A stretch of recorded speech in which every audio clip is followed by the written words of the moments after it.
आज गणतंत्र दिवस है। पूरे देश भर में गणतंत्र दिवस के अवसर पर राष्ट्रीय ध्वज फहराया गया। कोरोना गाइडलाइन का पालन करते हुए गणतंत्र दिवस के अवसर पर सिरोंज में अनेक स्थानों पर राष्ट्रीय ध्वज यहाँ भी फहराया गया। ज्ञात हो कि आज ही के दिन 26 जनवरी 1950 को हमारे देश का संविधान लागू हुआ था। इस अवसर पर नगर के अनेक गणमान्य व्यक्तियों द्वारा क्षेत्रवासियों को गणतंत्र दिवस की बधाई देने के साथ साथ कोरोना से बचने के उपाय भी बताए गए और साथ ही वैक्सीन भी लगवाए जाने पर जोर दिया गया। ख़ास तौर से 15 से 18 वर्ष के बच्चों को भी वैक्सीन लगवाए जाने के सुझाव दिए गए हैं।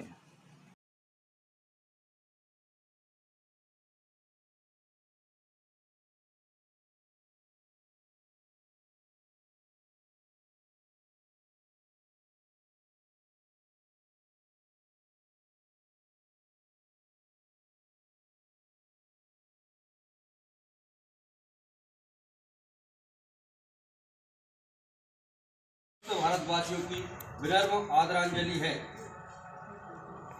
संविधान सभा के अध्यक्ष एवं भारत के प्रथम राष्ट्रपति डॉक्टर राजेंद्र प्रसाद ने कहा था, संविधान निर्जीव वस्तु है, मनुष्य उसमें जान डालता है।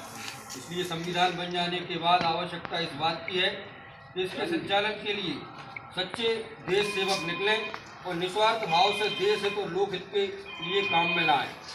वस्तुतः भारत के संविधान की प्राण शक्ति और प्राणवायु जनता में निहित है। संविधान की आत्मा कही जाने वाली प्रस्तावना इस बात का द्योतक है कि हम भारत के लोग ही इस महान लोकतंत्र और गणतंत्र के ध्वजवाहक हैं।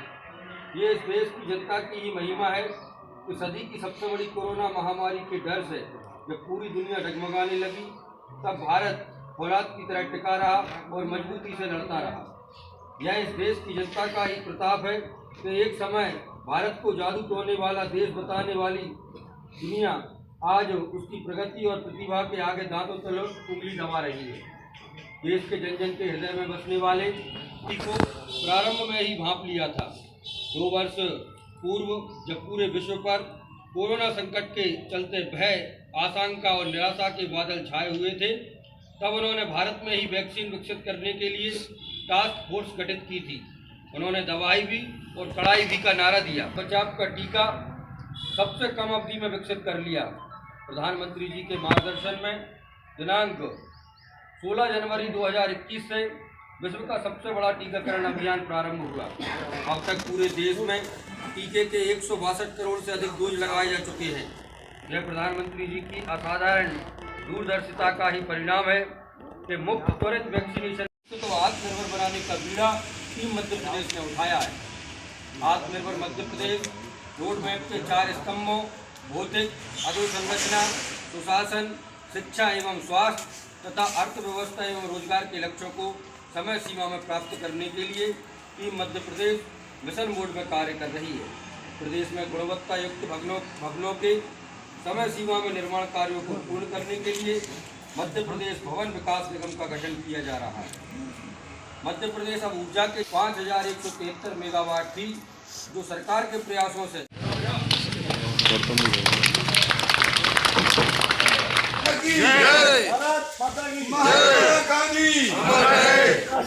लागू किया गया था।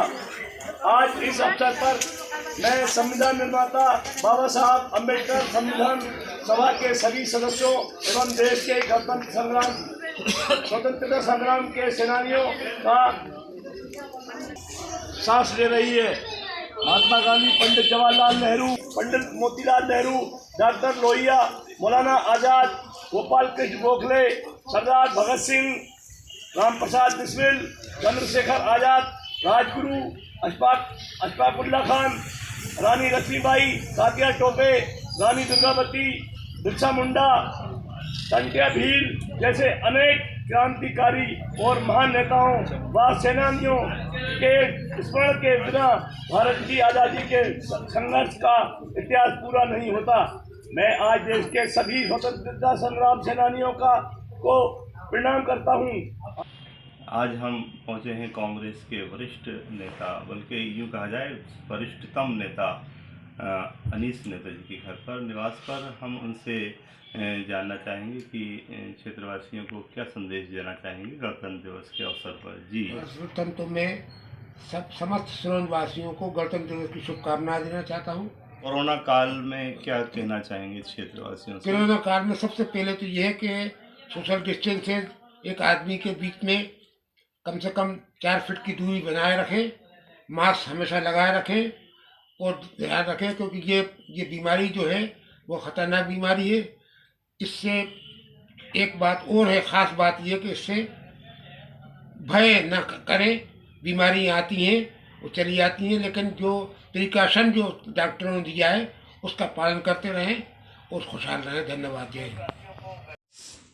यहाँ पर एक और कांग्रेस की वरिष्ठ नेत्री बिल्किस जहां मौजूद हैं, जो प्रदेश पदाधिकारी भी हैं कांग्रेस प्रदेश कार्यालय से। हम उनसे जानना चाहेंगे कि इस कोरोना काल में क्या संदेश देना चाहेंगे और 26 जनवरी के अवसर पर क्षेत्रवासियों से आप क्या कहना चाहेंगे? पहले तो मैं गणतंत्र दिवस की सबको शुभकामनाएं, क्षेत्रवासी देशवासियों को, मेरी प्यारी प्यारी बहनों को, सबको बहुत बहुत हार्दिक शुभकामनाएं देना चाहती हूँ। इसके बाद मैं उनसे सभी से ये अपील भी करती हूँ कि इस वक्त तो बहुत कठिनाई के समय है और हमें आपको सबको संभाल के रहना है, हमारे बच्चों को संभाल के रखना है, क्योंकि ये बीमारी बहुत ख़तरनाक बीमारी है। 15 से लेके 18 तक के जो उम्र के बच्चे बच्ची हैं उनको वैक्सीन लगवाना अनिवार्य है, बहुत ज़रूरी है। और उनके सभी माँ बापों से मैं अपील करती हूँ कि इस मामले में थोड़ा सा ढील ना दे के अपने बच्चों को वैक्सीन लगवाएं और ध्यान रखने की ज़रूरत है। सब लोग ध्यान रखें, इस मामले में ये कहना चाहती हूँ।